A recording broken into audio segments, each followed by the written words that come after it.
Hi friends, welcome to another video R makes easy. In this video, I am going to show you how for loop is more useful for the regression purpose. Suppose we have one dependent variable and more than one independent variable, then it is possible we can run the regression by once. Okay, if there are 5 dependent variable and some number of independent variable, then we have to run the regression 5 times for one variable once, then second variable, then third variable. Let's find how for loop is helpful by avoiding this type of problem. Okay, so I have set here some number of observation. For example, I have generated here 1000 random number for the market and 1000 each random number for 5 series for the stock. Okay, just run this and you can see the structure of the stock. There are 5 stocks A, B, C, D, E. Suppose here we are going to consider a other vector known as I. Suppose I equal to 1. Just run this. Then write the regression function. Suppose I write here lm and put the bracket. Then write here stock. Okay. And I want to extract the first column only. Then use the market. Okay. And just run this. And you find this is the regression result, where the dependent variable is first column of the stock series and the market is your independent variable. In the same way, we can store this by F.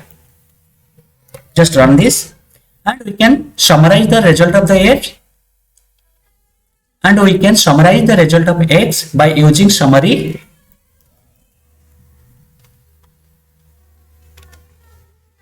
Just run this and you can store the summary result by fit. Okay, after completing this, we are going to extract the different result from the regression. Suppose we want to extract the coefficient, you can write here fit, then put the dollar sign, then you can come to the coefficient. Just push enter and you find this is the coefficient result. Okay, and we can store this with the coef for the coefficient and run this. After this, we can extract the result of R square and adjusted square R square in the same way. We can write here fit, then the dollar sign, then come to the R square. Just enter, then again put comma.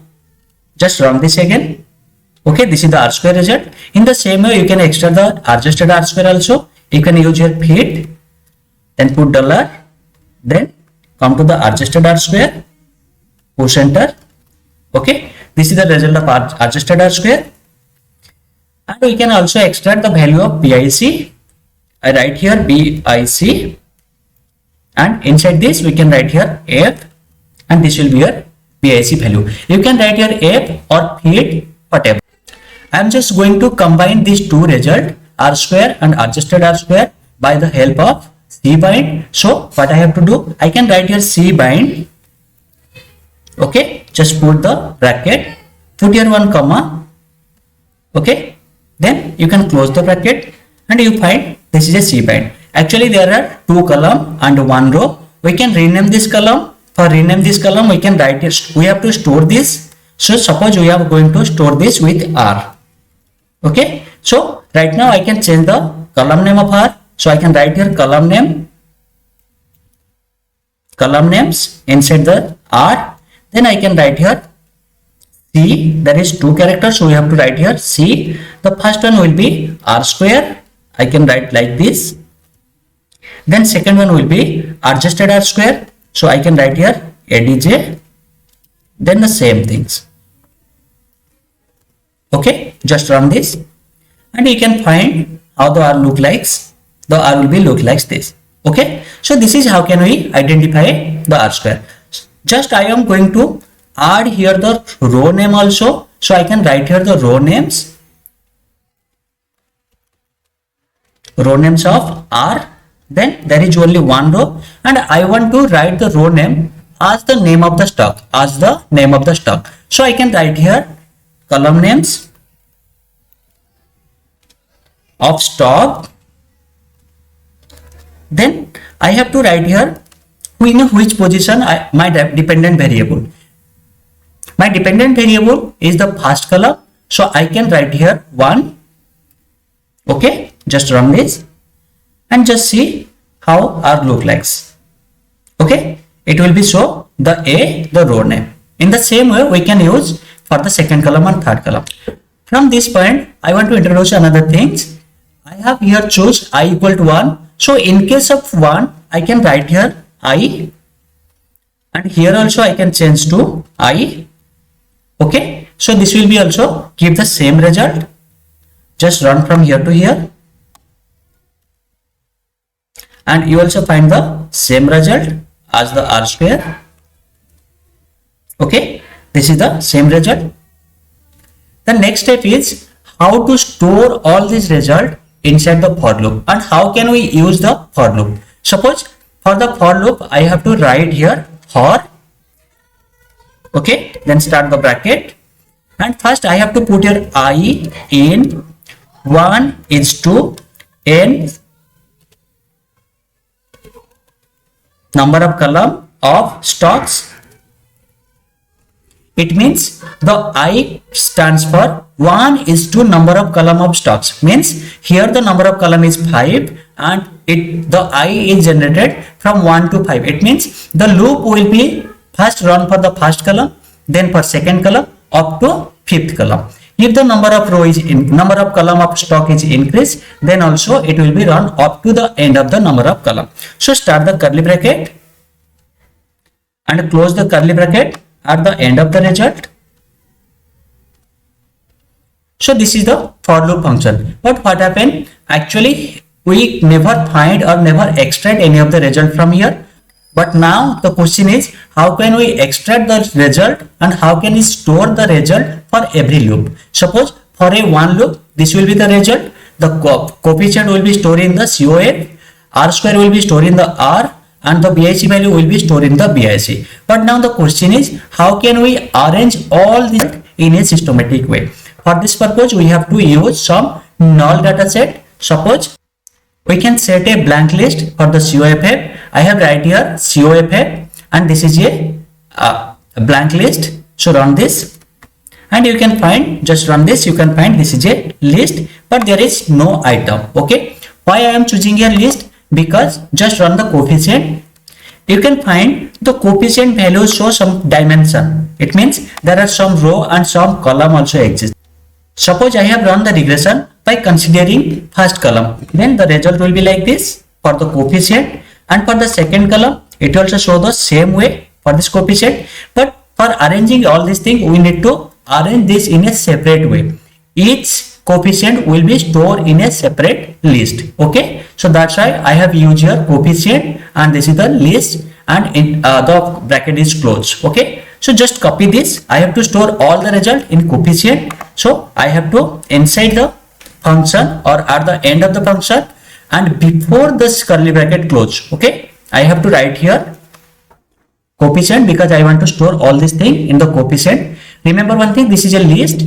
For storing any item inside the list, we have to put double square bracket, and inside double square bracket I have to put I, because when the first column will run, that will be stored in the first list. Clear? So what will be the result in the first list? The result will be coefficient. Okay, so we can write here coefficient. Okay, after storing this result, I have to rename the list name. Rename the list name. So I can rename the list name by using names. Then this is the coefficient, capital. I have to rename this list. So I have to write here names, then list name. Then I can put here in which list. If this is the first column, then I have to rename the first list. So I can write here I, because I already say that I equal to 1 in this case right now. Okay, so I have to assign the name. The name should be the first column name. Just copy from here and paste it. Okay, this is the coefficient point of view. Okay, just run this from coefficient to end of this function. See what is the result of coefficient? Run this. Okay, this is the result. For each loop, For first loop, this was first column. The name of first column is A. For the second loop, this is B and respectively. And it will be stored in a separate list. This list A, list B, list C, list D. All these coefficients are stored in this way. Okay. So go to the next step. I want to store the R square also. I want to store the R square also. So just run this. How the R square actually? The R square result is show like this. Okay. It means it represent only one row. Suppose I am going to run it again, I mean for the second column, then the R square again also be like this. Okay, so we can arrange this on the basis of row. We can arrange this on the basis of row. So just do the same process. I have to add here another null set. So I can write here RS. Suppose for the R square I have write here RS. And I have to put here C and bracket. For the list purpose, just remember this. For null list, we have to write here list. Otherwise, you can write just C and null bracket. Okay. So just run this and go to the same position where we have to store the data. Here, the vector was or the matrix was the RS and put the assign symbol. And we can write here R bind because I am going to bind in a row basis. So I can write here R bind, and R bind first item should be your main item or the main matrix which we have selected. Okay, and second will be your the result. The result is stored in R. So just copy here and paste it.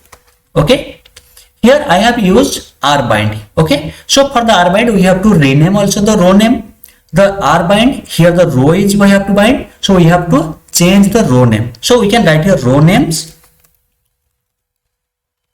Okay, row name of RS, and then for which item, for which row, so we have to put here I. The same sequence I have done here for the first list. This is a list, that's why I have used here double quote.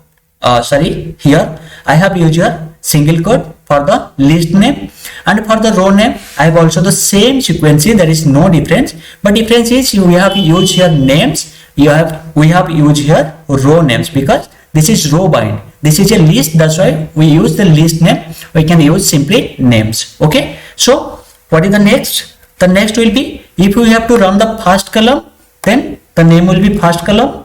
If we have to run the second column, then the name will be second column. Okay, just run this. Let's check what happened. Just run from here to here, and I can write here RS. Okay, and you got this. This is the row name, and this is the R square value. This is the adjusted R square value. Okay.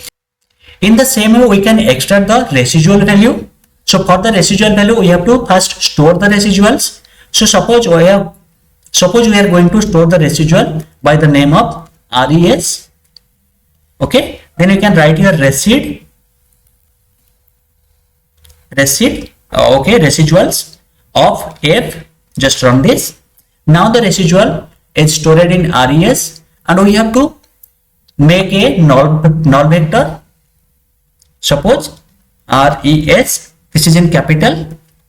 Okay, and this is C, is a null vector, and do the same exercise again. Okay, so I can write here capital RES, then start the bracket. But remember one thing, the residual have up to 1000 number of observation. Okay, so for 1000 number of observation, it is not convenient to use row bind.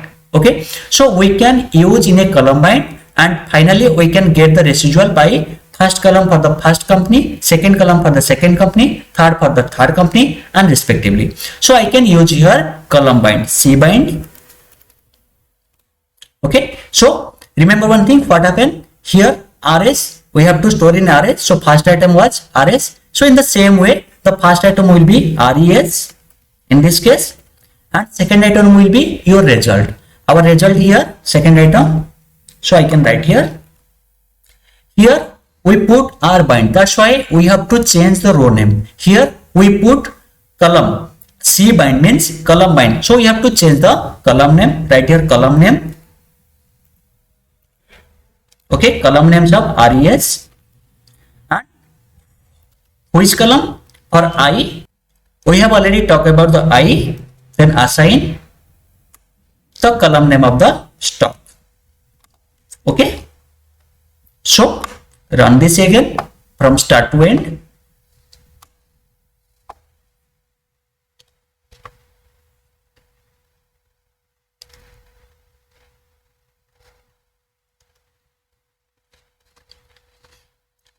And you can find the result RES. Just run this. There are large number of row and column, that's why it was not showing. So we can use here head and close this bracket, just run this, and you can find this. These are the residuals of each regression model. Okay, in this way you can extract all these result by using the for loop. Just how can we convert this exercise into a function? So for convert this exercise into a function, just at the beginning of this function, from where you start this function, we have to write here the function name. Suppose my function name is reg, reg, okay, and I have to write here function,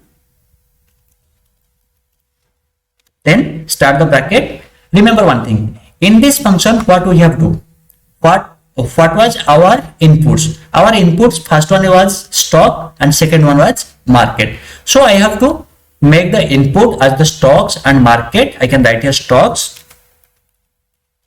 okay, and second is our market, and you can start the function bracket, and we have to close this function bracket at the end of this result. Okay, just close this. Remember one thing, for a function we have to make the return, we have to put the input and we have to write the function code. After the function code we have to return the output. Okay, here we have to return these results, we have to return the coefficient, we have to return the R square value, we have to return the residual series value. So we have to return all these things. So just remove this first and we can write a return. Then we have to return the list of results. Suppose this is a one list, this is another list, this is another list. So you have to write a list and inside the bracket I have to write, suppose I have write here coefficient. Coefficient is equal to, coefficient are stored here in capital COFF. So I can write here, then put your comma. We can write here R square, just R dot square is equal to, R square is stored in RS. So I can write here RS, then put again the comma, then the residuals. So we can write here resid, and we can put here equal sign, then resid is stored in RES. This is the capital RES. Okay, after completing the return, then we have to run the whole function from start to end. Just run from here to here.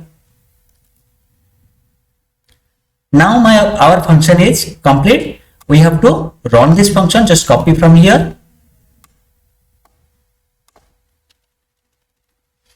paste this, just remove this function. Our function code is reg, okay, and our first input is stock, second input is market. So we can store this function with a name AA.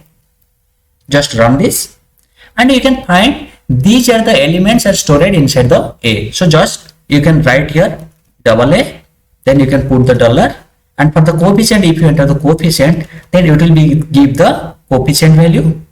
This is the coefficient value. Okay, and if you want to change this series, suppose I want to change the number of stocks. Suppose just copy from the top, just change here the number of stocks. Suppose I have write here 10,000 and number of column here 10. Just run this. For this we have to change also these things, number of names, and you can see the head. Okay, there are 10 column right now, and you just go to the function and just run this. Okay, and for the coefficient you can find there is coefficient of all these results, okay, up to A to J. in the same way. Okay, so now the question is, how can we store this result? How can we store this result? Suppose we want to store the residual series. So inside the function, before return or after return, but inside the close bracket, you have to write write.table, write.table.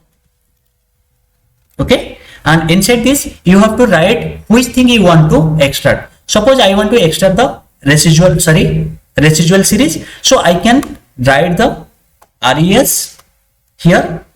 Okay, and put comma, then file name. The Excel file name should be, suppose, receipt reg. Okay, and this is a CSV file. Then we can put the separate is equal to comma, this is a comma delimited file. So I have to run from, again I have to run the function up to the starting point. Okay, after completing this, you can run the function again for the result. Function already run out, so we can go to the document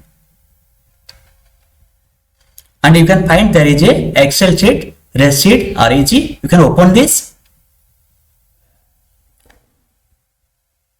Okay, you can find this is the residual for the company A, B, C, D up to J.